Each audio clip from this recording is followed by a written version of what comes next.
Hey guys, this is Mike Shea. I wasn't planning on doing this, so apologies first of all for looking like kind of a hot mess. I am in the middle of battling a stomach bug as well as moving, so it's it's not great. But um, I wanted to come on to talk a little bit about Norman Lear after hearing about his passing because Norman Lear is one of those people who you hear his name a lot, and I'm not sure a lot of people, especially from like my generation or younger, fully grasp quite what Norman Lear did for the world of comedy and broadcasting in general. The idea of tackling socio-political issues with comedy and nuance was uh, not really a thing. It may have been touched on here and there, but it wasn't a widely accepted a thing. And people pushed back on him hard for that. They pushed back on All in the Family and everything that he worked on constantly. Nixon called him out in his administration as you know being someone to who's ruining the country. Um, it's actually kind of incredible how many of those arguments people made against Norman Lear are still made today about some of the same and also some different things. The idea that shining a light on racism is promoting it. The idea that shining a light on bigotry happening in the world is creating it. No, it's not creating it. It was already there. Norman Lear found a way to do that with comedy in some of the truly most beautiful uh, examples for in history. Things you might look on now as being a cliche. Norman Lear started it.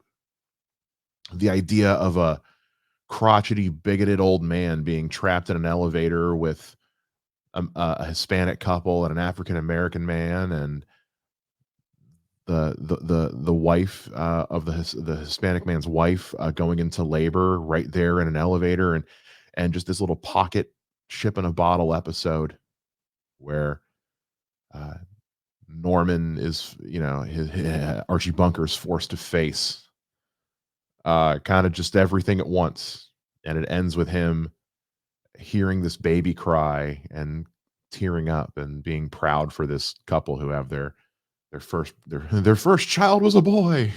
Um, yeah, it's crazy to think of, when you think about stuff that we take for granted now, like you think, oh well, yeah, we see that all the time in like The Boys and Invincible and in other kind, Star Trek. It's like, yeah, but like nor like Last Week Tonight, The Daily Show, those kinds of things, even if you're a fan of Last Man Standing very much went to the school of Norman Lear. uh, there's nothing that happens nowadays in comedy that that didn't get that ground broken by Norman Lear.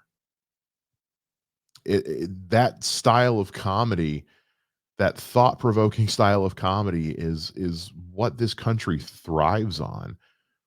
When we talk about freedom of speech and protest and things like that, that's what comedians are talking about. That's what performers are talking about with trying to invoke change with your craft. That's what Norman Lear did, and he shaped an entire genre, an entire media landscape, an entire industry. And in 2023, we're still feeling the effects of it, and we will continue to, because at the end of the day, I think we all deep down know that what we need is a good, hard look inside at ourselves and to then be able to laugh about it afterwards. Because that's how you learn something really and truly in this life, is by being able to look back on a mistake, recognize the change you've had to make in your life because of that, and then being able to laugh at yourself over how stupid you were to make that mistake in the first place. That's that completion of the healing process. It's one thing to learn your lesson about something, but if you don't learn to laugh about it, it'll eat you alive for the rest of your life. You know, it sits with you. There are things to this day that I still haven't gotten over or forgiven myself for or learned to laugh at, and I will. It takes time.